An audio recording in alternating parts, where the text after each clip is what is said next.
大家做伙来博杯。台南市东区蓝天府今年甲议会合作办理义长杯幼童博杯比赛，活动将伫咧4月2号登场。东港活动一开始，会先带领参加的信众向三观大帝祈求国家风调雨顺、国泰民安、婚疫聚消、疫情远离。刷来就开始分组博杯，而且今年的博杯比赛，不管是有杯无杯，拢会有参加奖。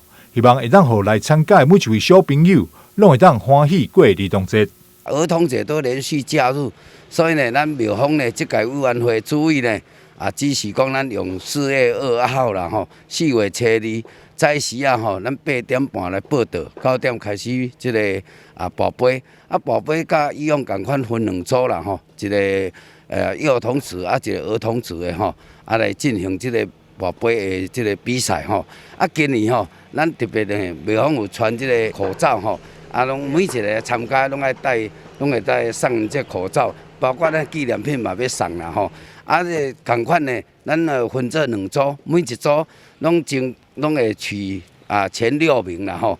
那么今年的无共，就是讲杯王吼，就是上济杯迄个叫杯王吼，杯王哦。咱有特别今年的红包吼，12块的这个新河抢船的这个福的红包。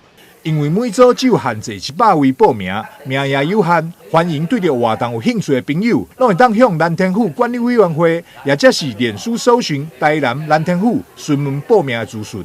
来博杯哦！台南新闻张硕伟采访报道。